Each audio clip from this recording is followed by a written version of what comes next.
pelajari, tepatnya pelajaran ngaji ilmu alat, mengenal istilah dalam kajian ilmu alat, yakni ada istilah berbunyi al-ismu ablagu minal fi'li. Dalam tulisan Arabnya al-ismu ablagu minal fi'li. Al-ismu artinya nama atau kata benda. Ablagu itu lebih, dalam kurung lebih unggul, minal fi'li daripada fi'il atau kata kerja. Jadi pada pertemuan ini akan kita mengkaji beberapa ayat yang bermaksud bahwa ayatnya bermuatan kalimat, yakni berupa kalimat kata benda yang kalau dibandingkan dengan kata kerja lebih unggul daripada kata kerja. Pertama, sebagai contoh ayatnya, saya buka ayat tentang peristiwa perpindahan kiblat. Tepatnya Al-Baqarah ayat 145, ayat tentang kiblat. Saya baca arti per kalimatnya dulu.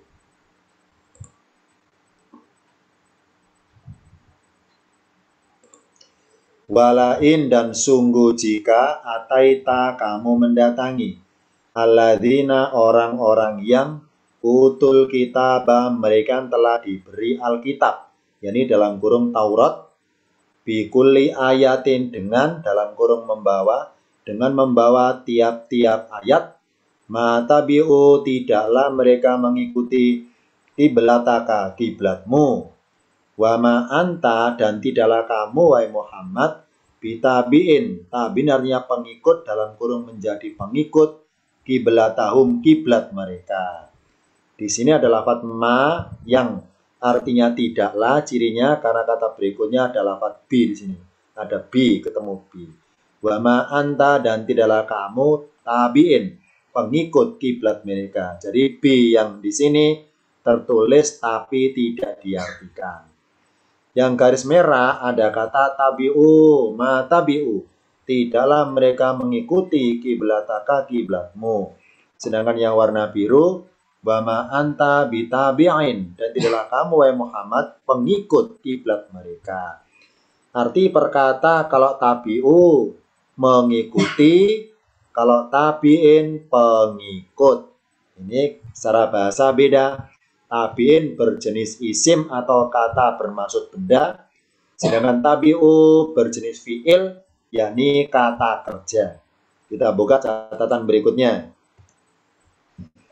Lanjutan dari terjemahannya, wa ma ba'duhum, dan tidaklah sebagian mereka, yakni sesama Bani Israil, bitabi'in, pengikut kiblata ba'din, kiblat sebagian yang lain. Jadi hum di sini adalah kepada Bani Israil yang menerima kitab Taurat dan Injil. Sebagian mereka juga ekatnya tidak mau menjadi pengikut kiblat sebagian yang lain. Berarti bermaksud bahwa antara Yahudi dan Nasrani itu tidak sama kiblatnya. Lanjutannya, walain, kalau dibaca wasol, walainit, kalau berkata walain, dan sungguh jika itabata, kamu mengikuti, tanda pelakunya kamu akhirnya tak, mengikuti apa? Ahwa'ahum, kemauan mereka. Semenjak kapan? Min ba'dima, dari sesudah apa yang ja'aka, datang padamu, minal ilmi, dari pengetahuan, yakni tentang karakter mereka itu. Innaka, sungguhnya engkau, ya Muhammad, idan, jika demikian, laminat dolimina, sungguh dari termasuk orang-orang berbuat aniaya. Di sini bisa bermaksud ilmu tentang kebenaran kiblat. yakni engkau sudah mengetahui pengetahuan tentang kebenaran kiblat. Jika mengikuti kemauan mereka, maka engkau dianggap termasuk berbuat dolim atau berbuat aniaya. Warna merah itabata artinya mengikuti, termasuk jenis fi'il atau kata kerja. Tabi'in artinya pengikut, termasuk jenis isim atau kata benda. Berikutnya, ayatnya berbunyi wama anta bitabi'in kiblatahum, dan tidaklah kamu pengikut kiblat mereka.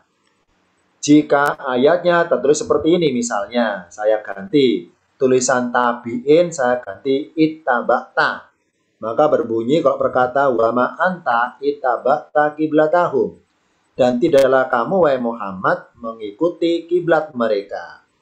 Jadi mari kita bayangkan lafadz tabiin dihapus, tepatnya bitabiin dihapus, diganti itabata. Lafadz tabiin yang berjenis kata benda saya ganti dengan kata kerja itabata, artinya telah mengikuti. Wa ma anta, dan tidaklah kamu wahai Muhammad itabata, kamu telah mengikuti kiblat mereka. Ini kalau itabata. Kalau tabiin artinya wa ma anta bitabiin, dan tidaklah kamu wahai Muhammad pengikut kiblat mereka. Ayatnya pakai kata-kata pengikut. Misalnya sarubah jadi mengikuti. Akan kita bedakan, bedanya apa? Mengikut, pengikut, dan mengikuti. Kita buka catatan berikutnya. Lafadz itabata berjenis kata kerja bentuk lampau. Nah, kalau pakai lafadz itabata, maka pemahaman ayatnya adalah ini dalam peristiwa di Madinah waktu itu, berarti Rasul selama 16 bulan pertama di Madinah atau yang lalu atau kemarin, wahai Muhammad, selama 16 bulan kemarin kamu tidaklah pernah mengikuti kiblat mereka.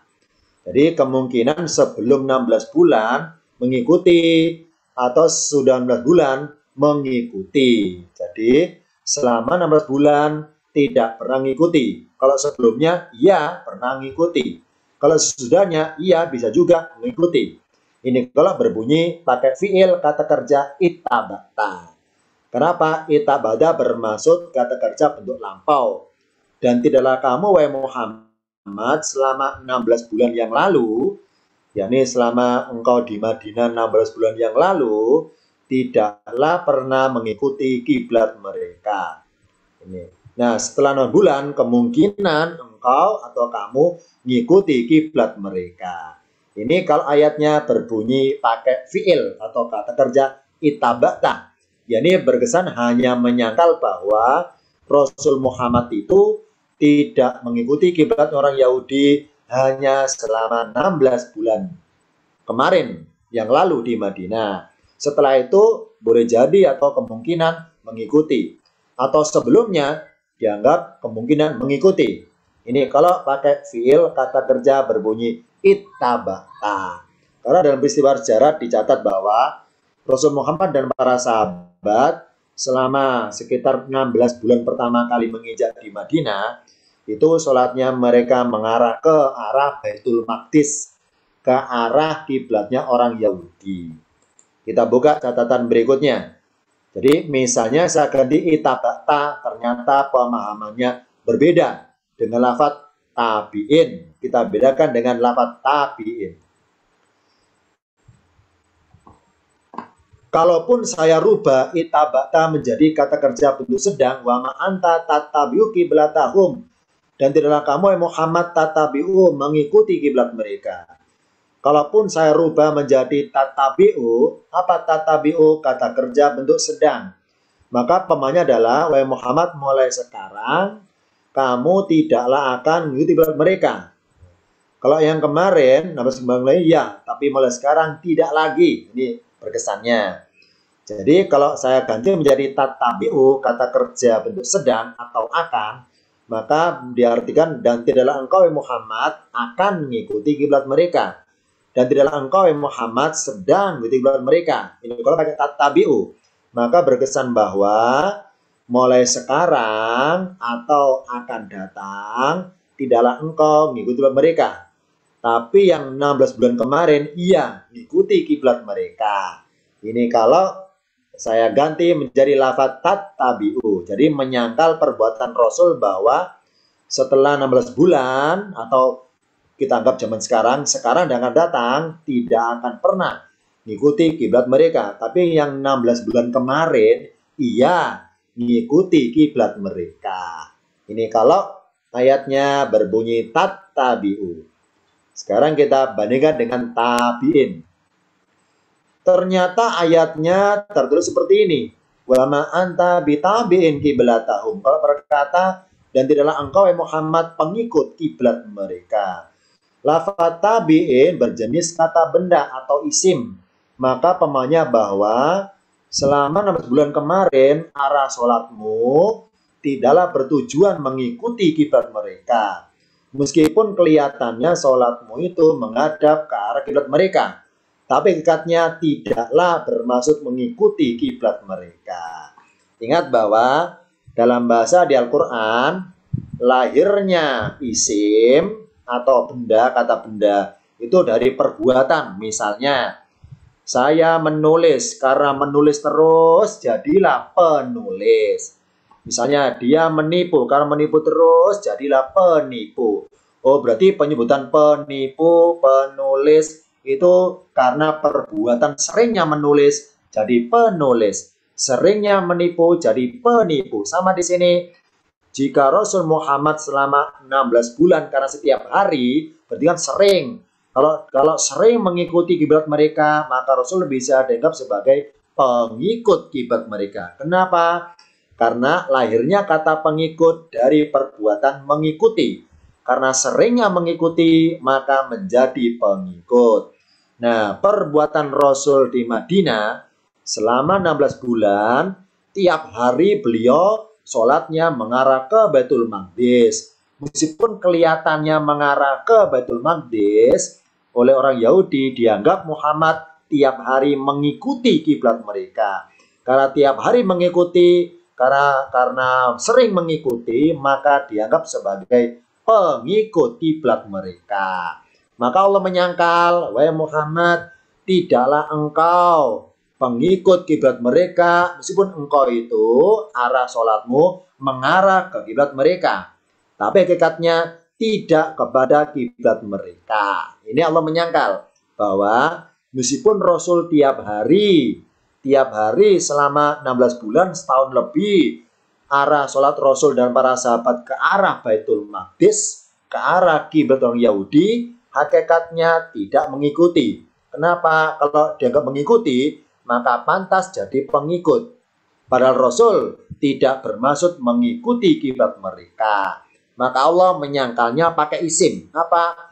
Tidaklah engkau pengikut kiblat mereka. Namanya tidak pengikut berarti tidak pernah mengikuti, ya. Tidak pernah mengikuti. Namanya tidak pengikut berarti tidak pernah menjadi mengikuti atau tidak pernah sering mengikuti, bahkan tidak sama sekali mengikuti. Makanya menyangkal pakai isim, pakai benda.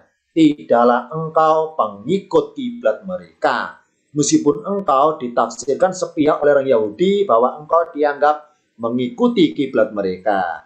Jadi pemahaman bahwa Islam dianggap pernah ikut kiblat Yahudi adalah pemahaman sepihak, versi orang Yahudi saja. Allah menyangkal bahwa tidaklah engkau pengikut kiblat mereka, meskipun mereka menganggapmu mengikuti kiblat mereka. Dalam ayat ini Allah menyangkal pakai kata benda atau isim. Kenapa? Karena dengan menyangkal pakai isim itu lebih menguatkan pernyataan sikap daripada menyangkalnya pakai kata kerja fiil. Contoh misalnya, saya tidak mencuri dengan saya bukan pencuri, kan beda. Kalau saya tidak mencuri berarti sekarang tidak mencuri, besok iya, kemarin iya, tapi sekarang tidak. Tapi kalau saya menyangkal saya bukan pencuri, nah kalau pakai pencuri berarti saya menyangkal pakai isim. Berarti apa? Melunturkan segala tuduhan. Saya nggak pernah dan nggak akan mencuri. Ini kalau menyangkalnya pakai isim lebih menguatkan daripada pakai fiil. Sama di sini Allah bilang kepada Muhammad, wahai Muhammad, tidaklah engkau pengikut kiblat mereka, meskipun engkau dianggap mengikuti kiblat mereka, tidaklah engkau pengikut kiblat mereka. Jadi dengan menyangkal pakai isim lebih menguatkan daripada menyangkal pakai fiil. Isim berbunyi tabi'in, artinya pengikut. Fiil itaba'ta warna merah, artinya mengikuti. Ini contohnya Allah sindir, wahai Muhammad, dan sungguh jika engkau mengikuti kemauan mereka, kalau mereka punya tawaran kepada Rasul, yakni apa? Seminggu sholatnya menghadap ke Baitul Maqdis, seminggu berikutnya menghadap ke Ka'bah secara bergantian.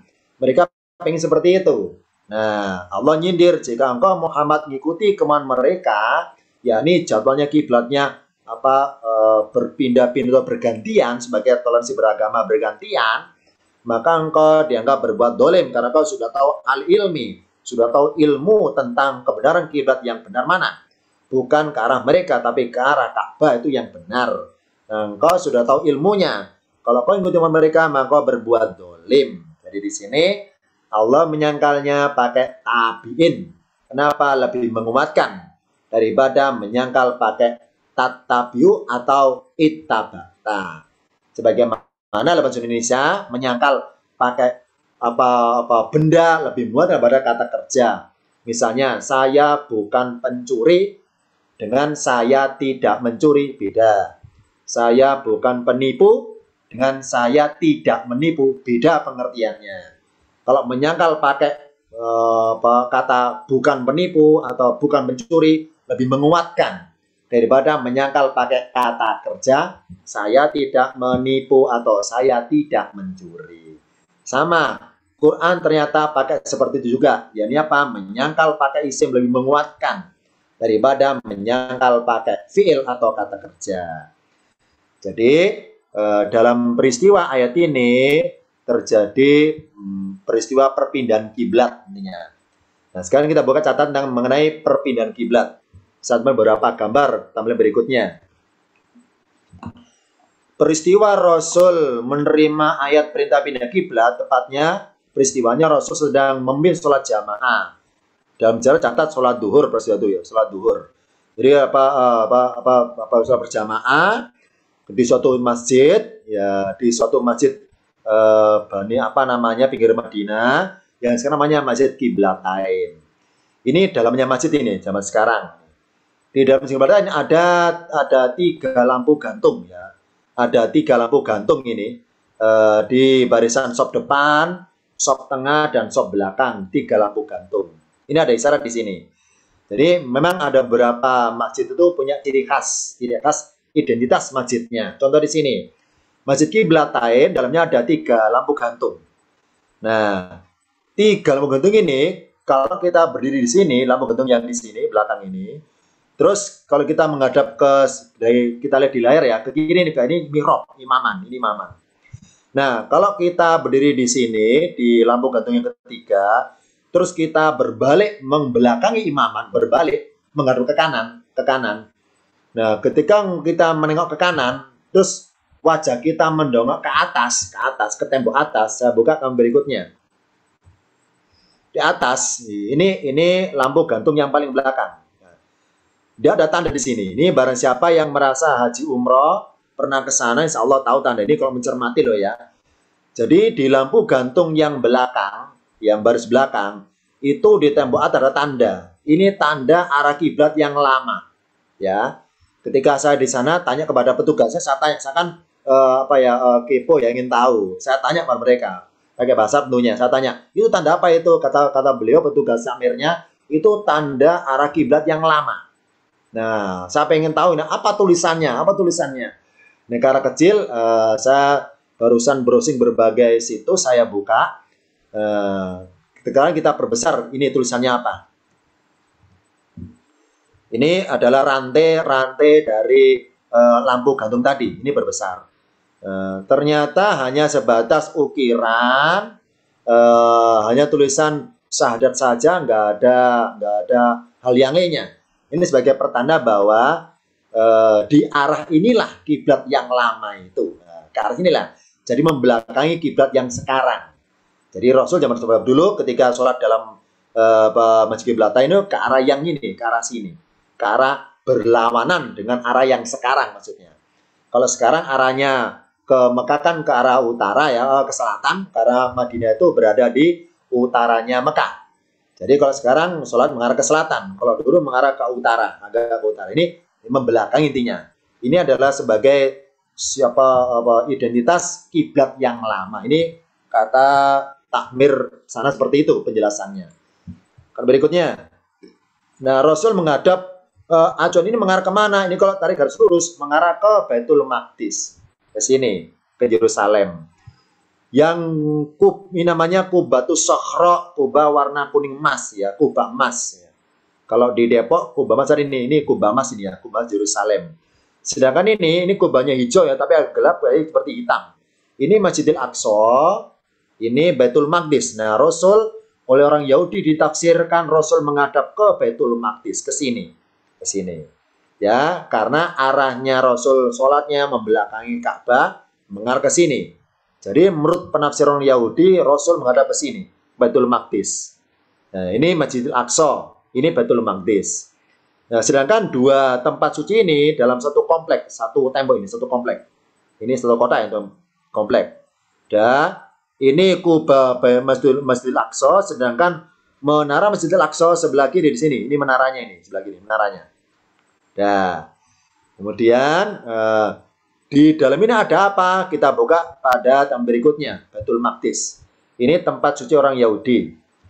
Jadi masjid tanpa ada menaranya, hanya segi 6 ya, menaranya. Kita buka berikutnya. Dari jauh ini. Di sebelah kanannya dalam Masjidil Aqsa. Ini menara Masjidil Aqsa kecil. Sini Baitul Maqdis. Kemudian di sini ada namanya tembok ratapan di sini. Jadi tembok di mana orang Yahudi kalau mereka pengen melunturkan dosa di sini, tembok ratapan. Di sini tembok ratapan. Jadi masuk ke areal kota ini itu lewat ini. Yang merasa pernah ke sana insya Allah bisa tahu. Kemudian dari peta singkat ini saya kelar singkat ada masjid yang unik sebelah kiri, lihat paling kiri ini. Ini namanya Masjid Umar bin Khattab di sini. Nah, jadi Umar dianggap berjasa telah memerdekakan bangsa Israel dari penjajahan bangsa Romawi. Atas jasa itulah Umar dibuatkan oleh bangsa Israel dibuatkan masjid. Nah, di sini Umar, namanya Masjid Umar bin Khattab di sini. Ini menaranya. Jadi dekat komplek Baitul Masjid dan pojok ini ada Masjid Umar bin Khattab. Ini Masjid Umar bin Khattab, ini Baitul Maqdis, dan yang ini adalah Masjidil Aqsa. Ini saling berkaitan tiga masjid ini. Dan di sini tembok ratapan. Kita buka berikutnya. Sekarang diperbesar. Jadi Baitul Maqdis adalah tempat ibadahnya orang Yahudi. Jadi mereka berhaji berumroh di sini. Jadi mereka tawafnya di sini, di dalam sini. Karena apa? Di dalam di bawahnya kubah emas ini, di dalamnya pas itu ada suatu batu yang mereka kelilingi, yang mereka sucikan untuk ditawafi atau dikelilingi. Kita buka dalamnya sekarang. Ini dalamnya Baitul Maqdis dilihat dari atas, di atas kubah. Ada batu, kemudian ada banyak tiangnya melingkar. Ada karpet merah, jadi orang Yahudi itu tawafnya di sini. Sama dengan kita, tawaf 7 kali sama. Jadi mereka tawafnya ke sini, berhajinya ke sini. Ya mereka ke batu ini, mereka disucikan batu ini. Jadi ini dalamnya Baitul Maqdis yang di bawah kubah emas tadi itu pas di sini. Jadi, nah Rasul mereka tafsirkan sholatnya menghadap ke batu ini, ke Baitul Maqdis ini. Ini penafsiran sepihak orang-orang Yahudi. Berikutnya, kalau dilihat dari samping secara mendekat, ini Baitul Maqdis. Ini tembok ratapan. Tembok ratapan ini. Tembok ratapan. Jadi orang Yahudi ketika mereka melunturkan dosa di sini. Ini menara Masjid Umar bin Khattab ini. Sini menara kelihatan ya. Dekat sekali, dekat. Umar bin Khattab. Ini beliau berjasa memerdekakan Israel dari Romawi. Berjasa. Satu lagi fotonya. Ini adalah gereja makam suci yang diyakini orang Nasrani. Disinilah Isa meninggalnya di sini. Ini jadi ini tempat ibadah Nasrani, gereja makam jemaahnya. Nah, ketika Umar di sana pengen sholat duhur, tolak-tolak nggak ada masjid, maka Umar diberikan kesempatan oleh ulama di sana itu supaya sholat di gereja makam suci. Umar nggak mau. Apa alasan Umar itu? Ini bahasa saya terjemahan seperti ini. Kalau saya sholat di gereja sini, saya khawatir nanti sepeninggal saya umat Islam mengklaim bahwa ini adalah milik Islam. Ini saya khawatir nanti mereka merubah gereja jadi masjid. Jadi Umar itu sangat menghormati gereja, sangat menghormati. Ketika Umar ditawari sholat di gereja, Umar khawatir. Nanti orang Islam mengklaim bahwa ini tempat bekasnya Umar. Maka Islam berhak merubah jadi masjid. Umar itu seperti itu. Nah, Umar nggak pingin bangun gereja itu diambil sepiak oleh Islam semena-mena karena mentang-mentang berdasarkan bekas Umar pakai sholat. Umar nggak ingin seperti itu. Jadi ketika Umar itu ditawari sholat di gereja makam suci, Umar nggak mau, maka Umar sholat di luarnya. Nah, bekas Umar sholat itulah dibangun masjid akhirnya. Ini Masjid Umar, ini Baitul Maqdis, ini Masjidil Aqsa. Ini satu garis lurus ini ya. Nah, ini, jadi ada sejarahnya. Jadi umat sangat menghormati gereja Nasrani untuk itu, sangat menghormati. Ketika ditawari sholat di gereja nggak mau, bukan berarti unsur najis, bukan. Karena Umar khawatir nanti dikhawatirkan bekas sholatnya Umar di situ dipakai masjid oleh orang Nasrani Islam, dan Islam itu mentang-mentang kenapa merobohkan gereja dipakai masjid. Umar nggak pengen seperti itu, nggak pengen. Jadi maka Umar bijaksana sholatnya di luar gereja. Nah, areal yang pernah sholat berdua dibangun masjid sampai sekarang ada Masjid Umar bin Khattab. Ini sejarahnya. Jadi sejarahnya ada Masjid Umar gara-gara Umar sholat di luar gereja. Nah, bekasnya sholat dibangunlah masjid. Sampai sekarang ini orang Nasrani gereja di sini, orang Yahudi ibadahnya di sini Baitul Maqdis, orang Islam di sini maupun di Masjidil Aqsa. Ini ada 4 bangunan suci ini. Ibaratnya saling ada nilai historisnya maksudnya. Nah, ini gereja makam suci, Masjid Umar bin Khattab, Baitul Maqdis, dan Masjidil Aqsa. Ini foto singkat tentang perpindahan kiblat waktu itu ya. Jadi intinya adalah Rasul dianggap mengikuti kiblat Yahudi mengarah ke Baitul Maqdis. Baru bilang bahwa wa ma anta bitabiin, tidak engkau menjadi pengikut kiblat mereka. Ini contoh satu ayat mengenai isim lebih kuat daripada fi'il. Allah menyangkal pakai kata benda lebih kuat daripada menyangkal pakai kata kerja. Menyangkal pakai kata pengikut lebih kuat daripada kata mengikuti. Sekarang kita buka contoh ayat yang lainnya tentang kata benda lebih kuat daripada kata kerja. Kita buka tema yang lain lagi. Ayat tentang hutang piutang. Al-Baqarah 80. Saya baca perkata ya. Wa in kana, dan jika dia adalah, ini saya baca dulu dari terjemahan bebas standar depan atau kemenak dari ayatnya. Wa in kana dusrotin fandirtun ila maisarotin, dan jika ia orang berutang itu dalam keadaan kesukaran, maka berilah tangguh sampai dia berkelapangan.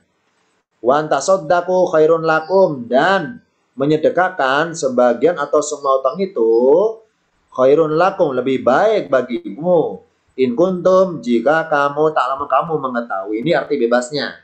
Sekarang saya berikan arti perkata aslinya. Wa in, dan jika, karena dia adalah, dia siapa? Orang yang berutang itu. Dzu usrotin, mempunyai kesulitan. Dzu itu mempunyai kesulitan. Jadi ketika mau membayar hutang, mau mengembalikan hutang, dia sedang dzu usrotin, sedang mengalami kesulitan. Entah kena musibah apa, entah sedang sakit apa, pokoknya sedang usro, sedang kesulitan. Fanadirotun, kalau berkata maka masa tunggu atau maka perbuatan nunggu. Ini masdarun, dalam kajian Imam paket 4 namanya masdarun. Apa masdarun? Kata jadian. Ya, ini apa? Kata bermaksud menggambarkan hal kejadiannya, Fanadirotun, maka hal perbuatan nunggu ila maisarotin, sampai dengan masa kemudahan atau kelapangan. Wa antasoddaku, dan sekiranya kalian bersodako atau menyedekahkan hutang kalian, alias nggak usah ditagih, khairun lakum, lebih baik bagi kalian. In kuntum, jika kalian adalah ta'lamuna, kalian mengetahui. Yang menarik adalah di sini dalam kajian imla tingkatan paket 4 yang merasa paket 4 Allah tahu, yakni ada materi tentang namanya syarat dan jawab. In artinya jika. Di mana ada kata jika, pasti ada kata maka. Ini satu paket. In titik, maka ada fa di sini, maka. Wa in kana dusrotin, dan jika dia adalah yang berutang itu, dusrotin sedang mengalami kesukaran atau kesulitan, ketika kita mau menagih maksudnya misalnya, fanadirotun, maka nadirotun, masa nunggu atau masa penungguan. Karena hal perbuatan kejadian menunggu. Ila maisarin, sampai dengan masa kelapangan. Yang benar adalah Allah pakai solusi, ini apa lafadznya isim. Fanadiratun, maka masa tunggu. Meskipun artinya kadang perintah, maka berilah tangguh. Ya, ini kan perintah kan? Maka berilah tangguh sampai dia berkelapangan. Jadi dalam terjemahan bebasnya, nadiratun diartikan pakai kata perintah, berilah tangguh. Berilah tangguh sampai dia berkelapangan. Nah, ini ya. Jadi nadiratun diartikan pakai kata perintah. Dalam ayatnya pakai kata benda. Akan kita ungkap di sini. Kenapa Allah dalam firman-Nya pakai kata benda, tapi diartikan pakai kata perintah, berilah tangguh. Kita buka catatan berikutnya. Jika ayatnya tertulis seperti ini, saya ganti fantadiru ila maisarotin, maka tunggulah sampai ia berkelapangan. Misalnya si A berutang sama si B. Nah, janjinya seminggu mengembalikan misalnya. Sebentar ya. Sebentar, saya ambil dulu pulpen untuk berikan catatan di layarnya langsung. Mumpung ada ayatnya. Misalnya si A berutang kepada si B. Dan janjinya misalnya 1 minggu. Si A berutang kepada si B. Ya, si B. Janjinya 1 minggu mengembalikan. Nah, setelah 1 minggu, ya, ternyata si B mendatangi, menagih. Nah, ketika si B menagih, ternyata si A mengalami du'usrotin.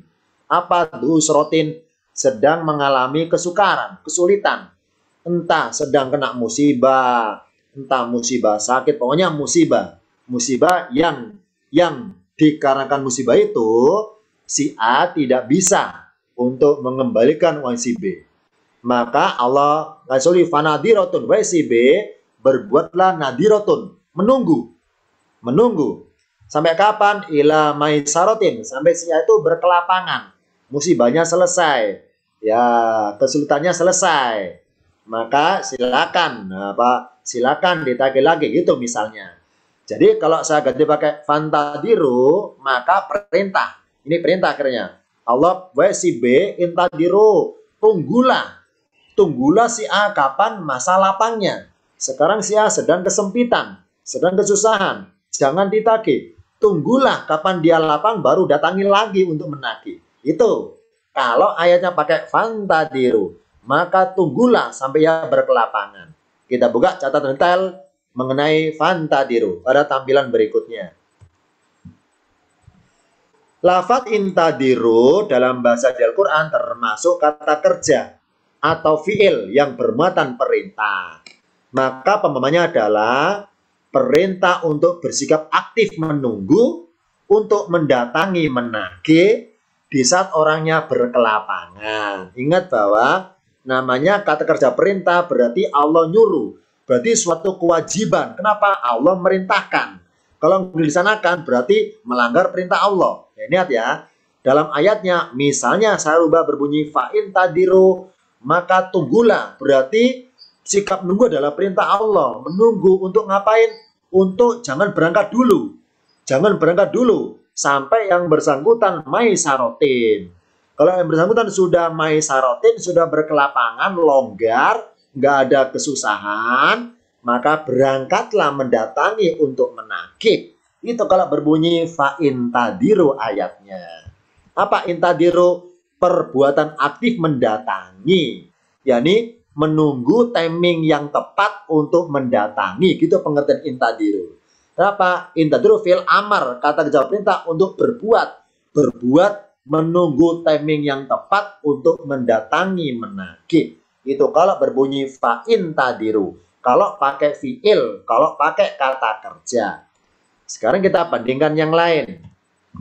Ternyata ayatnya tertulis pakai kata benda.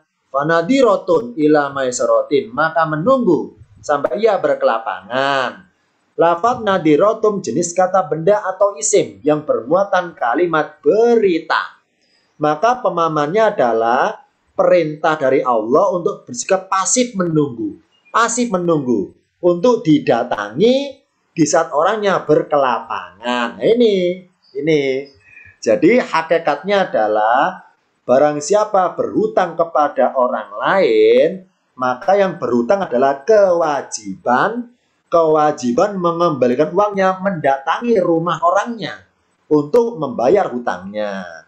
Nah, yang menghutangi sabarlah menunggu orangnya mendatangi rumah Anda untuk membayar hutangnya. Ya, jadi masalah adalah yang hutang itu ketika sudah maisarotin ternyata nggak sadar juga, ternyata nggak mau tanggung jawab dengan hutangnya. Akhirnya apa? Berlarut-larut nggak membayar. Maka yang menghutangi nggak sabar, akhirnya nggak sabar mengamalkan nadirotun. Karena nggak sabar apa? Mendatangi, melabrak ini kan ya. Jadi contohnya dari di satu sisi Allah nyuruh yang menghutangi sabarlah nunggu pasif saja, pasif nunggu didatangi. Jadi masalah sabar apa tidak.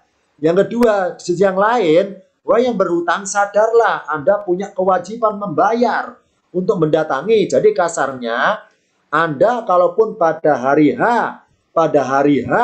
janji Anda mengembalikan, ada atau tidak, tetap haruslah mengabari, mendatangi kepada bersangkutan, mendatangi untuk mengembalikan atau mendatangi untuk mengabari bahwa belum bisa bayar, daripada Anda didatangi untuk ditagih. Ini dalam kaidah bahasanya. Apa nadirotun? Pasif menunggu.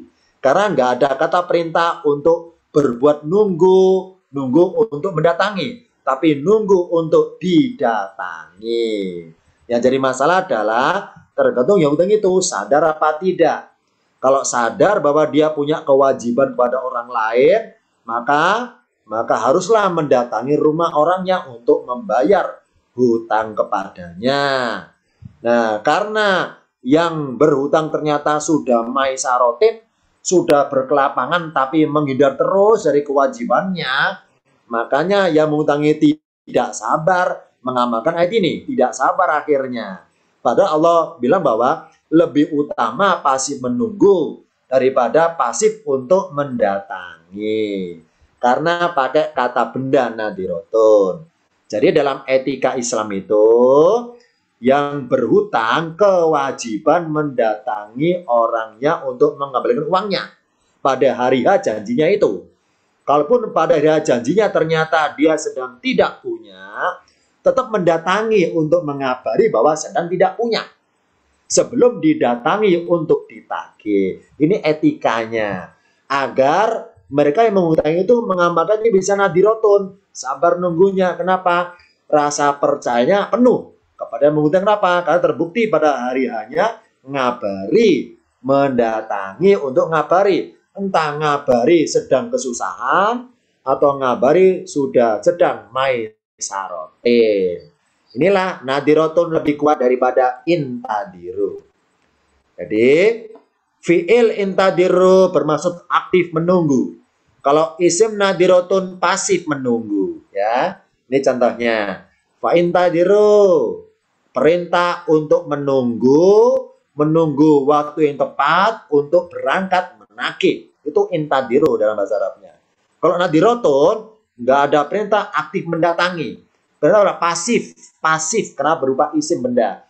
Karena isim lebih unggul daripada fi'il. Kata benda lebih menguatkan secara hukum daripada kata kerja. Oh, berarti menurut Allah lebih kuat atau lebih utama menunggu saja pasif daripada usaha aktif mendatangi timing yang tepat untuk menagih. Ini contohnya.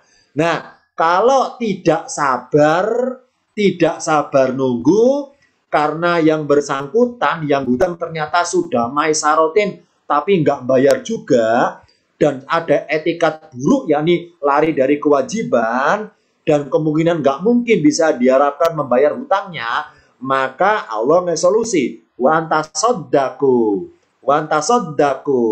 Dan sekiranya kalian tuh menyedekahkan saja hutang kalian, itu lebih baik bagi kalian. Jika kalian mengetahui, ini hikmah saja, hikmah. Ini dua pilihan. Silakan nadirotun pasif nunggu selama-lamanya selama dia sadar, atau dalam tanda kutip mengikhlaskan, alias apa? Dianggap sodako saja hutang kepada yang bersangkutan. Lebih baik daripada kalian menunggu lama tapi tidak sabar nunggu lamanya itu.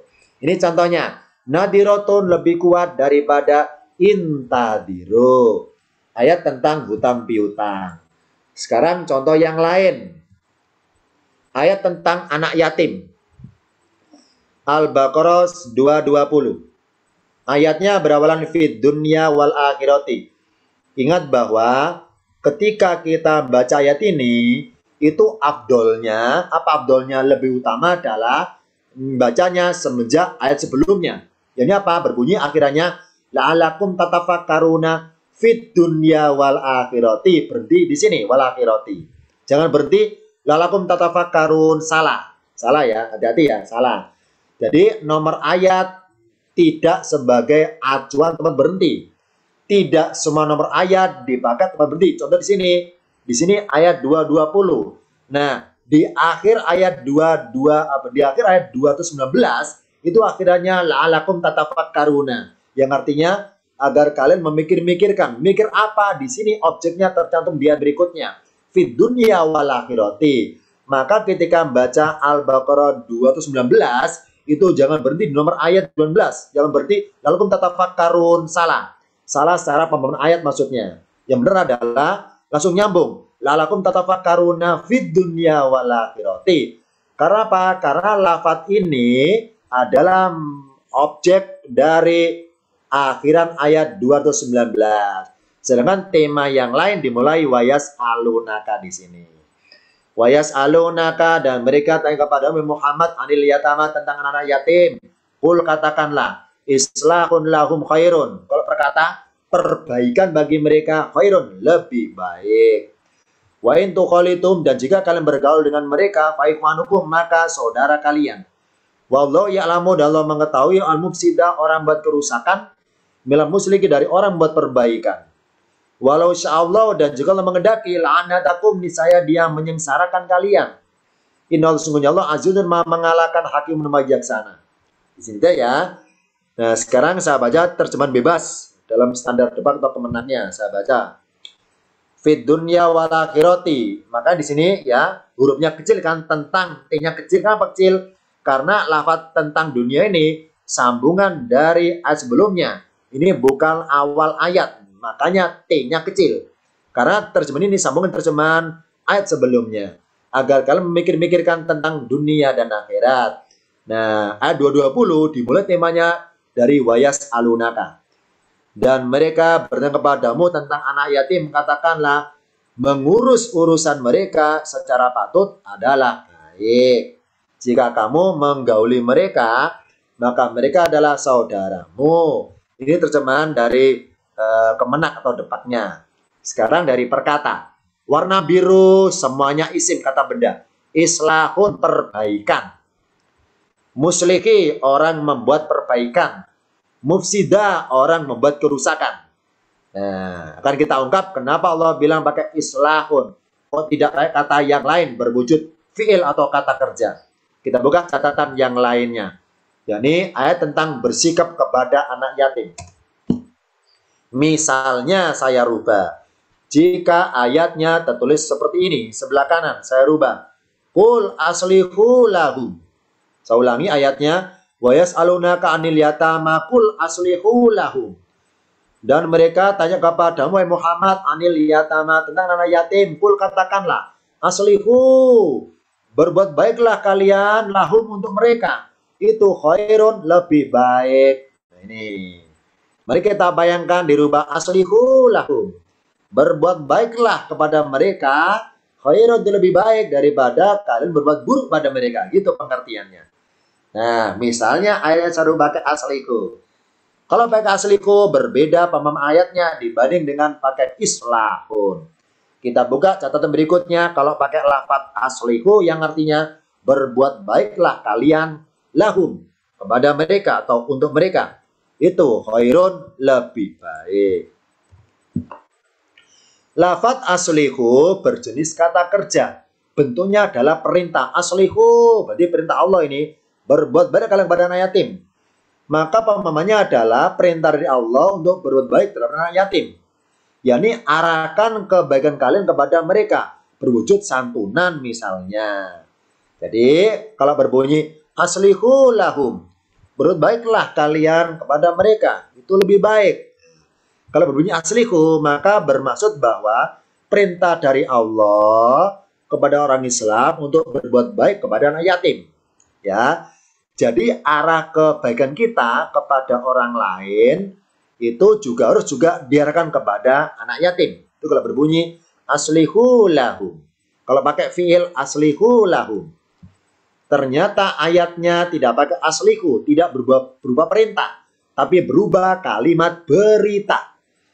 Kul islahun lahum. Katakanlah perbaikan bagi mereka lebih baik. Lafaz islahun berjenis kata benda. Bentuknya kalimat berita. Maka pemahamannya adalah perintah untuk memastikan terhadap mereka, yakni pastikan bahwa mereka tersantuni dan pastikan perbaikan nasib bagi mereka. Kenapa? Karena di Al-Quran ketika Allah itu bermuatan ayatnya larangan maupun perintah, kalau lafaz perintahnya diganti bentuk isim atau benda, itu lebih kuat dibanding pakai kata kerja perintah sendiri. Dan sebaliknya, kalau Allah melarang manusia dalam firman-Nya itu larangannya pakai kata kerja larang, misalnya la tufsidu, janganlah mendekati, buat kerusakan, la taqrabu, janganlah kalian mendekati. Kalau larangannya pakai fiil kata kerja, itu bersifat langsung, bersifat tegas, kasar gitu kasarnya. Tapi kalau larangannya pakai benda, kata benda, itu bersifat kepastian. Misalnya gini, misalnya loh ya, kita masuk ruangan ruangan ber-AC. Ada tulisannya larangan. Gini, maaf ya, saya contohkan aja. Ada tulisan dilarang merokok. Nah, itu ya. Ada tulisan dilarang merokok. Nah, karena berbunyi dilarang merokok, berarti berkesan bermuatan larangan kan ya, larangan. Itu namanya kalimat aturan berupa larangan langsung, dilarang merokok. Tapi misalnya sarubah ini, lafaz larangan sarubah jadi kalimat berita, kalimat ucapan gini. Ucapannya, terima kasih Anda tidak merokok. Nah, ini kan berita akhirnya. Terima kasih Anda tidak merokok. Ini lebih tersentuh. Ya. Kenapa? Karena ada suatu apresiasi ucapan penghargaan bagi yang tidak merokok. Merasa tersanjung, merasa dihargai, merasa dihormati kalau tidak merokok. Dibanding tulisan jangan merokok, dibanding tulisan dilarang merokok. Ini contohnya. Sama di sini. Ketika Allah memerintahkan orang Islam kepada anak yatim, pakai kata kerja, pakai kata benda islahun, ini perintah bersifat pasti. Ya, kenapa? Harus dipastikan, karena pakai benda bahasanya. Pastikan kalau kalian pengen bergaul harus islahun. Mari mundur sebentar. Ayatnya. Kita lihat kata kunci di sini. Ketika para sahabat tanya, ya Rasul, bagaimana sikap kita pada anak yatim? Rasul bilang, islahun lahum. Kenapa Rasul Allah perintahkan ayatnya pakai islahun atau kata benda? Jawabannya adalah, ini kata kuncinya. Allah itu mengetahui siapa saja yang pengen dekat anak yatim itu yang niatnya mufsidah, buat kerusakan. Ya. Karena ini Allah Maha tahu ya. Karena Allah Maha tahu siapa saja ada modus atau niatan dekat anak yatim itu ada motifnya. Misalnya karena anak yatim itu misalnya punya warisan banyak, maka bersedia mengangkat, maka bersedia mendekati, maka bersedia mengadopsi. Ini contohnya. Karena ada muatan misi menguasai warisan anak yatim itu. Atau intinya adalah Allah mengetahui. Karena lebih banyak orang itu kepada anak yatim lebih banyak bermusidah daripada muslihi. Maka Allah langsung harga mati pakai islahun. Yani apa?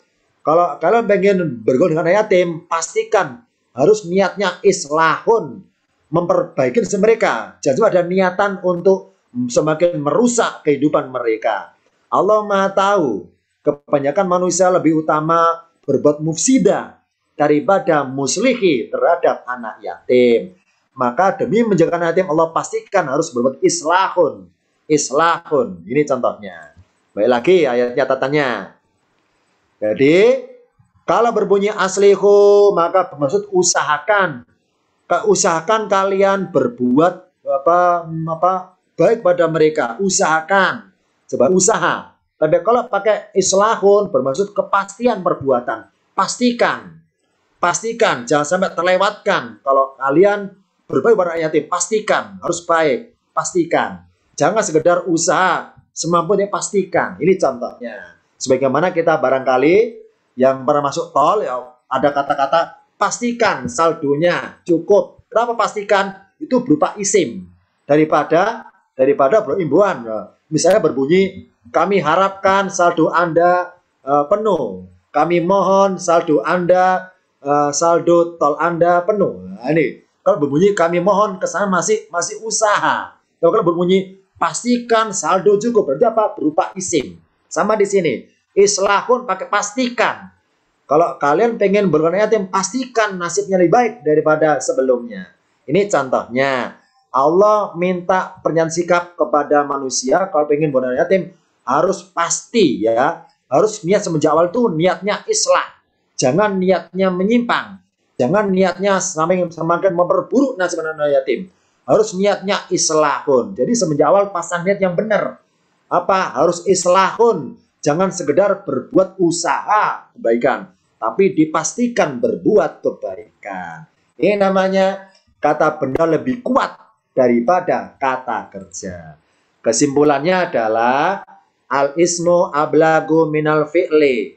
Kata benda isim lebih daripada kata kerja. Kenapa? Karena kata benda bermaksud keahlian atau kepastian dalam berbuat. Masih ingat tentang khalifah Allah bilang di Al-Quran, ini ja'ilun fil ardi khalifatan. Apa ja'ilun? Itu isim, kata benda. Allah nggak bilang ini aja'alu. Sesungguhnya aku menjadikan. Kalau aja'alu masih kata kerja. Ini aja'alu fil ardi khalifatan. Sesungguhnya aku menjadikan dalam bumi seorang khalifah. Allah pakai kata benda ja'ilun. Berarti apa? Kepastian. Pasti nanti ada menjadi khalifah. Pasti ada khalifah ada itu. Mengatakan keahliannya. Allah ahli mengangkat orang jadi khalifah. Allah bisa memastikan Allah jadi khalifah. Allah berkata nggak pakai fi'il. Kenapa? Kalau fi'il masih usaha berbuat. Usaha berhasil tidaknya nggak dibahas. Dan kapan selesainya nggak dibahas. Kenapa? Kalau fi'il masih tanda tanya. Masih usaha. Apakah berhasil tidaknya? Apakah selesai atau belum? Masih belum dibahas. Kalau pakai kata kerja. Sedangkan kalau kata benda sudah kepastian dan keahliannya. Ini hikmahnya di Al-Quran. Jadi meskipun pakai isim kata benda, tapi terjemahnya boleh pakai kata kerja. Tapi hikmahnya adalah bermaksud kepastian ketika dalam berbuat. Dulu hari ini cuma 3 ayat tentang contoh isim lebih unggul dari kata kerja. 3 ayat ya. Ayat tentang masalah kiblat, ayat tentang hutang piutang, dan ayat tentang anak yatim. Ini karena singkat waktunya, saya hanya tampilkan cuma 3 ayat saja. Demikian dari saya. Sebelum saya akhiri, barangkali ada yang tanyakan. Silakan. Boleh hostnya barangkali membacakan. Baik, terima kasih. Untuk sementara belum ada pertanyaan di chat, mungkin bagi peserta bertanya di unmute. Dari mana? Siapa namanya? Dari mana? Silakan. Bintara, Ustaz. Oh ya, Pak Arif dari Bintara, Bekasi, silakan. Ada 2. Yang pertama tadi kan kita harus pasif menunggu kalau kita memberikan hutang, tapi bersedekah itu kan lebih baik. Nah, sementara kita sudah niat bersedekah, tapi tiba-tiba itu dibayar, itu diterima apa enggak? Itu satu. Yang kedua, kalau motifnya memelihara anak yatim itu karena kita ingin mendapatkan manfaat, kebaikan dari Allah kan menjamin kalau selama ada anak yatim di rumah itu tidak akan mendapatkan kesusahan bagi yang memeliharanya. Itu masih boleh atau enggak? 2 itu aja. Ya, kita buka dulu ayatnya ya, ya. Saya jam langsung ini biar nggak lupa. Al-Baqarah 280 ya. Fanadiratun ila maisaratin. Ya, bentar ya. Bentar dulu saya dulu biar nggak mantur soalnya. Udah ya.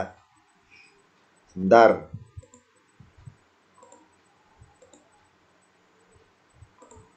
Sebentar ya. Bentar. Dah. Di sini ada lafadz wa anta sodaku. Ingat bahwa ini kalau kita pembelajaran ilmu tingkatan paket 3 dan 4 mengenal wa namanya wa huruf atoh kata sambung dan wa huruf istinafiyah kata pemenggal kalimat. Nah, kita lihat di sini ya. Ada wa anta sodaku. Nah, kita urut dari wa'in ya, wa'in. Wa'in kana dusrotin, dan jika dia adalah yang berhutang itu, dusrotin sedang mengalami kesusahan atau kesulitan. Fanadirun, maka ini karena isim ya, kata benda, maka pasif menunggu lebih baik daripada aktif menunggu untuk mendatangi. Ila masyarotin. Udah ya, berhenti. Nah, ini karena saya ngutip dari Quran Standar Madinah, ada pakai tanah wakaf jim, kodenya jim. Apa jim itu? Jais. Apa artinya jais? Boleh ya.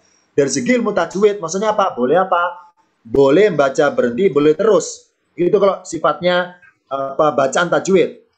Yang kedua, dari ayatnya tanda wakaf jim itu memang artinya jais atau singkatan dari jais. Apa jais? Boleh. Maksudnya boleh apa? Boleh ayat ini wanta sodaku ini boleh diambil sepenggal. Lepas dari konteks asal keseluruhan, boleh sebagai dalil umum, boleh sepenggal, boleh. Ya, jadi di sini jadi bersodako itu macamnya banyak, Nah, salah satu adalah bersodako kepada orang yang hutang. Dengan cara apa? Dengan cara maaf ya, tidak menagihnya. Itu namanya wanta sodaku. Jadi kenapa wakofnya jim? Karena berbuat ini kan fiil. Berbuat amalan sodako itu sifatnya umum. Sodako kepada siapa saja bisa. Kepada nanti bisa. Nah, termasuk sodako kepada orang yang berhutang.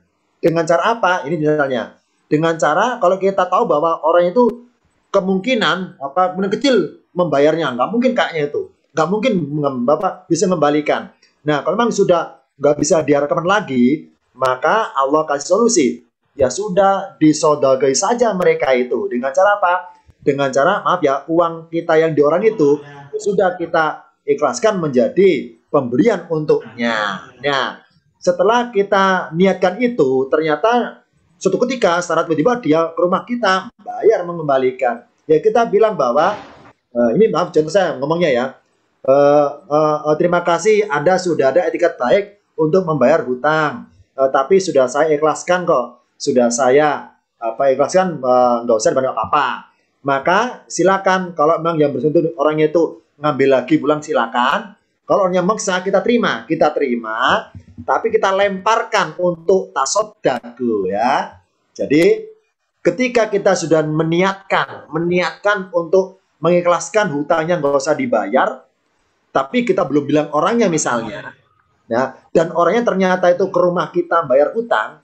Terus kalaupun kita terima, kita dipaksa menerima, ya sudah diterima. Tapi karena kita sudah sejak awal niatnya tasodaku, maka kita mengamalkan tasod ini. Silakan dilempar ke arah yang mana?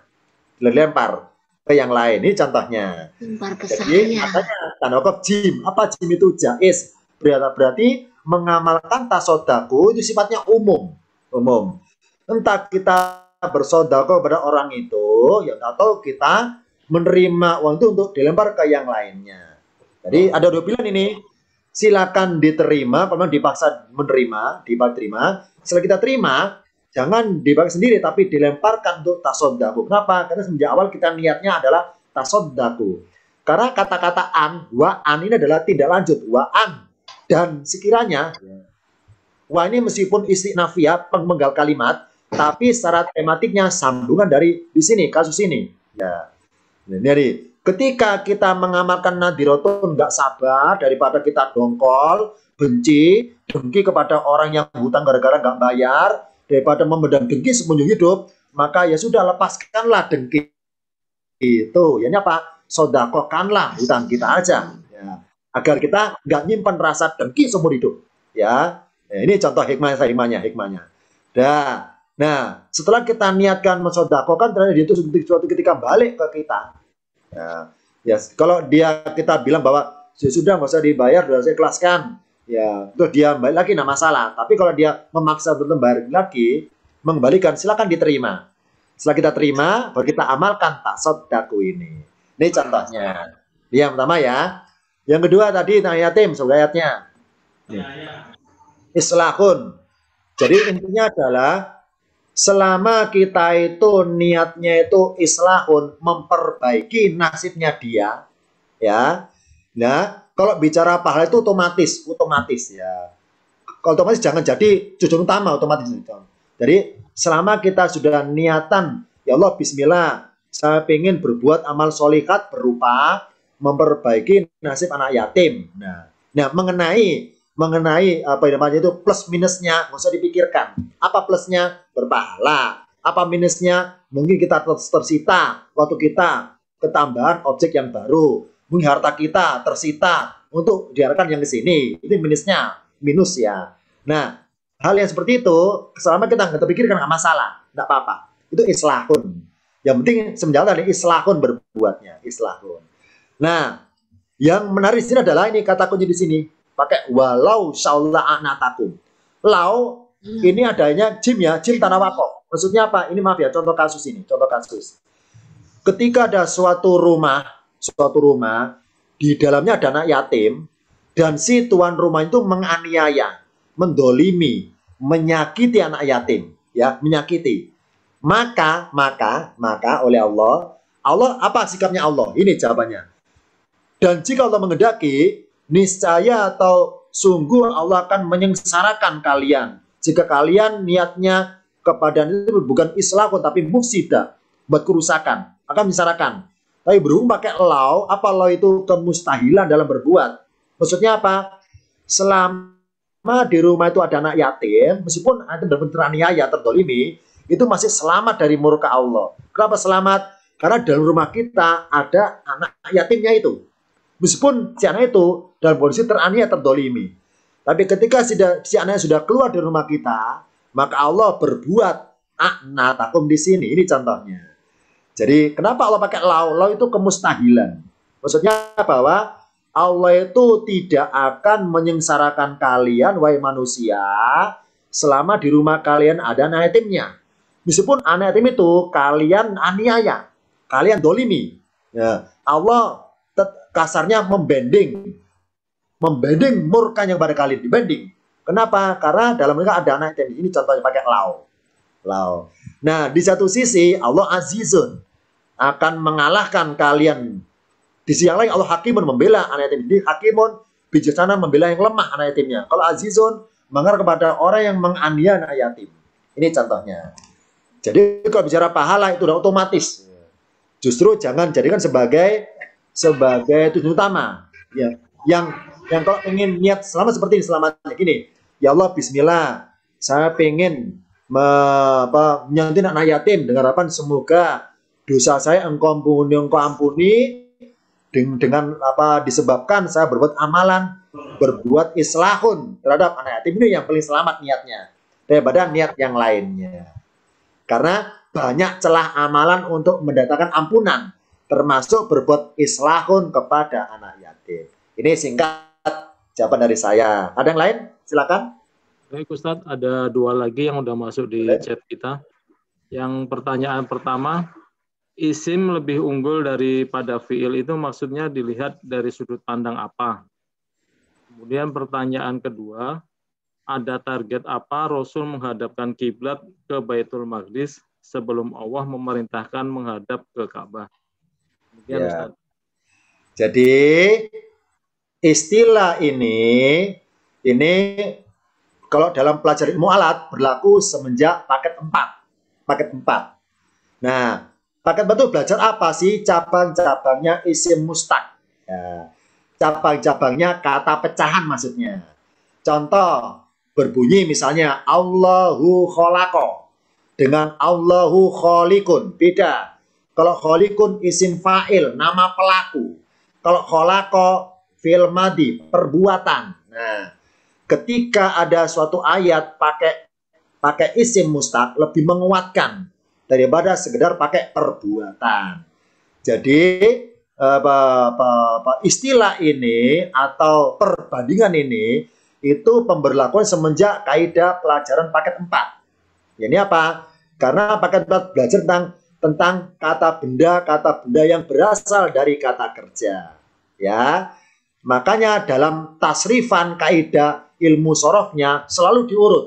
Madi mudhari amar ya, atau madi mudhari masdar, kemudian ismnya misalnya fa'ala yaqulu fa'lan wa fa'ilun dan seterusnya. Ini contohnya. Makanya dalam kaidah sorofnya diurut. Fi'il dulu, baru isim-isimnya. Madi mudhari baru masdarnya, baru isim fa'ilnya dan seterusnya. Oh, berarti ketika manusia berbuat fi'il, maka jadilah isim. Ketika berbuat fa'ala, jadilah fa'ilun. Ketika berbuat yaqulu, jadilah fa'ilun akhirnya.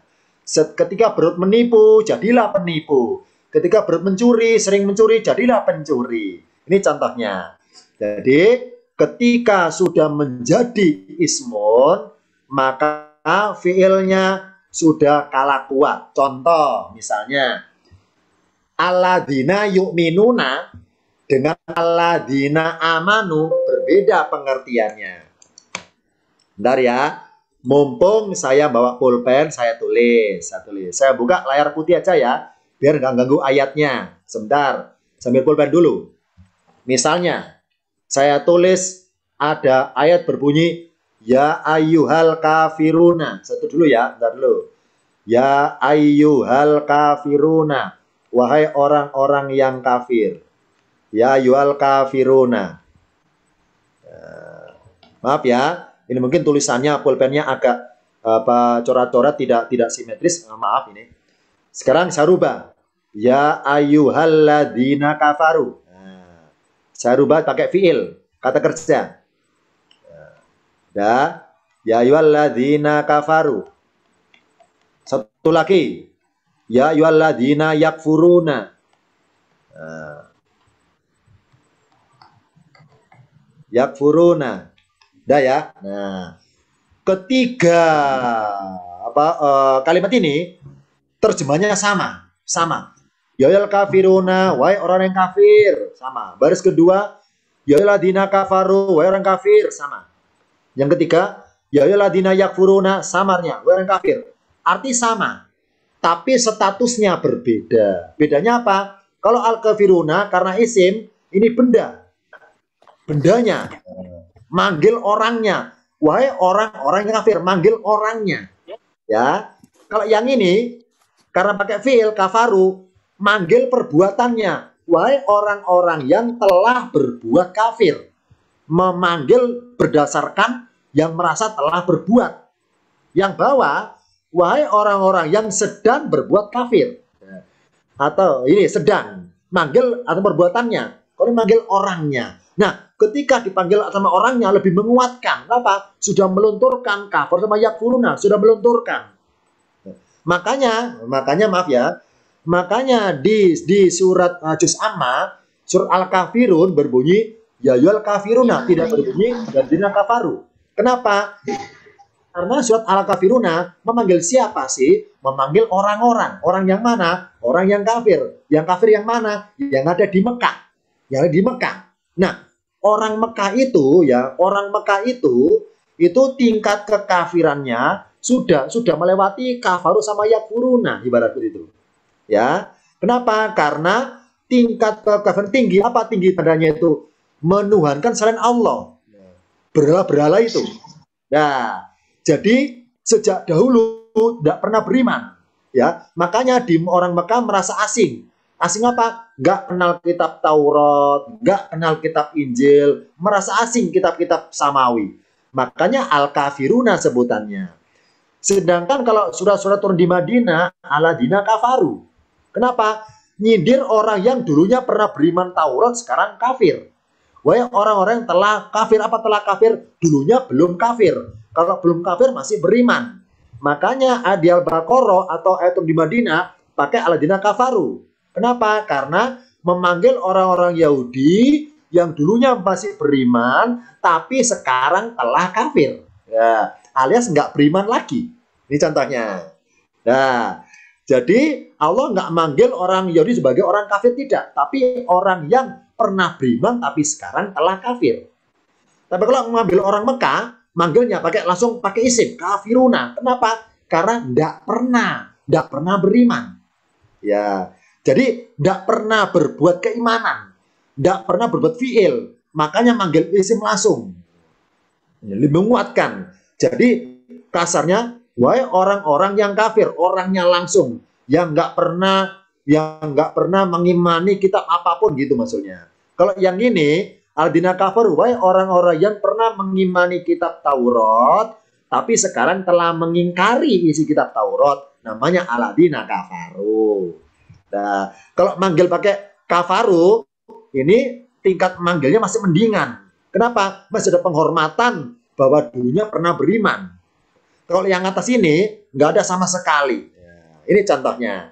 Jadi secara perbandingan kasar sama halusnya, lebih kasar berbunyi wahai orang-orang yang kafir.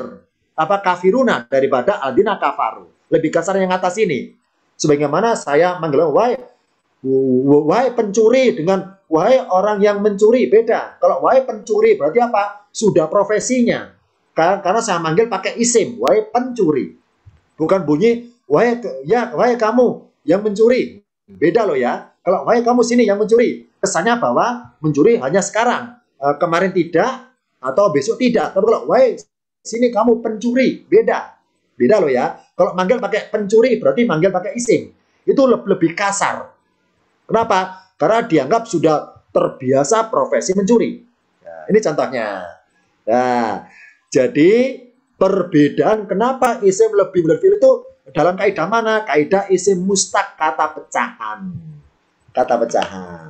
Nah ya, ini yang pertama. Yang kedua tadi saya agak lupa ya. Tadi tentang apa tanya tadi? Maaf, tolong dibacakan hostnya. Ada target apa Rasul menghadapkan kiblat ke Baitul Maqdis sebelum Allah memerintahkan menghadap ke Ka'bah? Yang kita dulu ayatnya ya. Kita dulu ayatnya. Nah ini ya. Kita dulu. Kita buka ayatnya ya. Ini aja lah. Nah. Jadi yang pernah saya pelajari, Rasul Muhammad sholatnya menghadap ke Baitul Maqdis, ya, itu tidak dimulai semenjak Rasul pertama di Madinah, tapi sudah dimulai sebelum hijrah. Nah ini, saya ulangi ya, Rasul sholatnya menghadap ke Baitul Maqdis, itu sudah Rasul mulai sebelum hijrah. Nah, ini cuma dalam sejarah misteri apa istilah itu, apa berapa hari sebelum hijrah berangkatnya atau berapa minggu nggak ada keterangan pasti, tapi sebelum hijrah. Jadi Rasul sudah menghadap ke Baitul Maqdis sebelum hijrah. Ini contohnya. Nah, jadi sekarang kita buka hikmah. Rasul ngapain kok Baitul Maqdis, kok nggak ke Ka'bah saja? Terus zamannya Rasul yang saya merasa pelajari, Ka'bah zamannya Rasul itu ada berhalanya. Ada berhalanya. Jumlahnya 360. Ini yang pertama hikmahnya, ada berhalanya. Nah, bentar ya. Saya dulu. Bentar, saya buka dulu layar kosong biar nggak ganggu tampilannya. Sebentar. Nah, ya, ini ya. Jadi ada dua poin. Dua poin hikmahnya Rasul kenapa pertama adalah karena di Ka'bah itu ada berhala. Ka'bah ada berhala. Yang kedua adalah orang-orang mantan musyrik. Orang-orang yang mantan musyrik terus masuk Islam ya, mantan musyrik masuk Islam. Mantan musyrik masuk Islam, hijrah ke Medina. Nah, ketika mantan musyrik ya, berarti penyembah berhala. Jadi ketika mantan musyrik masuk Islam, hijrah ke Medina, ya. Nah, kalau Rasul dari Madinah itu sholatnya ke arah Ka'bah lagi, ini hikmah saja, hikmah. Maka dikhawatirkan mereka sudah masuk Islam, mantan musyrik itu merasa ragu dengan agama yang baru ini. Dia merasa bahwa khawatir menafsirkan Rasul mengikuti ajaran jahiliyah. Ini apa? Sholat menghadap ke arah berhala itu. karena Ka'bah ada berhalanya. Nah, supaya memberikan suatu pengertian bahwa agama Nabi itu adalah beda dengan agama jahiliyah, maka Rasul supaya menjadi hal baru bagi mereka, maka Rasul tetap mempertahankan mengarah ke Baitul Maqdis. Jadi mantan-mantan musyrik merasa bahwa Muhammad ajarannya nggak sama dengan nenek moyang. Terbukti apa? Nggak ke arah Ka'bah, ke Baitul Maqdis. Nah, ini contohnya. Jadi hal yang baru mereka. Berarti tidak mengikuti nenek moyang ke sana. Nah, tapi dilematis. Ketika Rasul ke arah Baitul Maqdis, orang Yahudi merasa diuntungkan. Ya ini apa? Ya ini mereka anggap Muhammad ikut kiblat mereka. Ya, Rasul dilematis ini. Kalau menghadap ke Baitul Maqdis, orang Yahudi merasa diuntungkan. Kalau Rasul menghadap ke arah Ka'bah, sahabat Rasul yang pernah musyrik itu merasa ragu dengan imannya lagi, ragu lagi. Rasul dilematis. Makanya Rasul karena dilematis itu selama 6 bulan berbunyi ayat berbunyi qad nara taqalluba wajhika fis samai ke langit ya. Maaf ya, samai ke langit. Jadi Rasul itu setiap hari selama 6 bulan itu mengarahkan Jibril turun ke bumi ya, membawa ayat perintah pindah supaya Rasul secara hati pengen ke Ka'bah, tapi supaya itu menjadi perintah resmi dari Allah, bukankah Rasul secara sepihak, maka perlu adanya penegasan. Ini contohnya saya pelajari. Jadi Rasul berkiblat ke Baitul Maqdis demi menyelamatkan akidah yang lemah itu. Ini yang pertama ya, Baitul Maqdis ini. Yang kedua, hakikatnya nggak ke sini, ya, nggak ke sini. Tapi ke arah yang lain, yang kita nggak tahu. Ya, ke arah yang lain. Sekarang gini ilustrasinya singkatnya. Terakhir ya, saya berikan ilustrasi terakhir. Sebentar ya. Misalnya, ini contoh kasus. Ini Ka'bah. Ini pintunya. Ya, ini banyak berhala. Berhala melingkar, banyak patung melingkar, berhala. Ini Rasul Muhammad misalnya. Ketika Rasul sholat menghadap ke Ka'bah, tapi karena terhalangi banyak berhala, maka orang lain ketika melihat Rasul Muhammad sholat, maka bisa ditafsirkan, bisa dibuat fitnah. Apa tuduhan? Apa tuduhannya? Muhammad juga berhala. Niat Rasul ke arah Ka'bah, tapi karena terhalangi patung berhala, maka bisa disalah tafsirkan Rasul Muhammad juga berhala. Ini contoh kasus pertama. Contoh kedua sekarang. Kedua ya, sebagai dulu kedua. Contoh kedua. Bentar. Contoh kedua sekarang.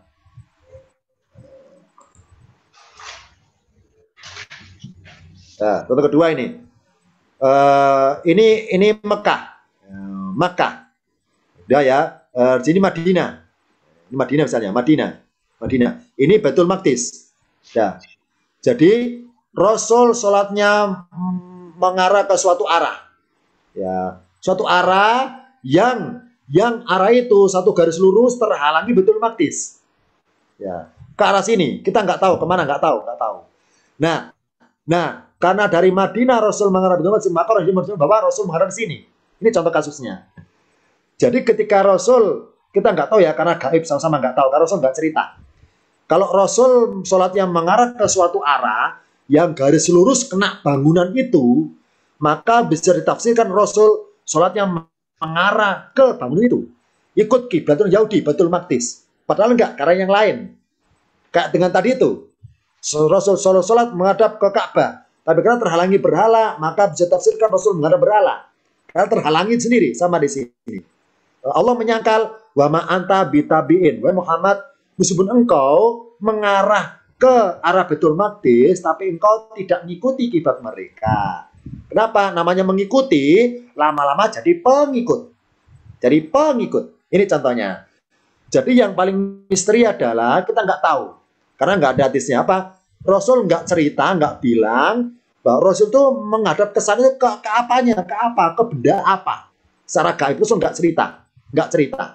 Ya, karena para Rasul sebagai imam mengikut aja. Itu yang misteri. Jadi Rasul nggak cerita menghadap ke suatu apa. Kok sampai-sampai arahnya satu garis lurus dengan Baitul Maqdis. Yang ditafsirkan Yahudi bahwa Rasul mengikuti kiblat mereka. Allah menyangkal Muhammad meskipun menghadap ke sini tidak mengikuti kiblat mereka, bukan pengikut. Ini Allah menyangkal pakai isim, berarti menegaskan bahwa meskipun wajah Rasul mengarah ke Baitul Maqdis, hakikatnya ya tidak ikutan ke benda ini menghadapnya. Kemana? Kita nggak tahu. Kita nggak tahu. Ini contoh dari pemohon ayatnya pakai bitabiin. Ya, lain silakan. Terakhir, mendakhiri. Hostnya? Tidak ada, Ustadz. Boleh. Selesai. Sudah selesai di chat. Ya. Ya, sebentar dulu ya, maaf ya, hari ini singkat materinya. Insya Allah kita ketemu lagi pada yang mendatang di tema yang lainnya. Demikian dari saya, Akhir Kalam. Kita jumpa lagi insya Allah hari Senin pada tematiknya Akhir Kalam. Wassalamualaikum warahmatullahi wabarakatuh. Waalaikumsalam warahmatullahi wabarakatuh. Makasih, Ustaz.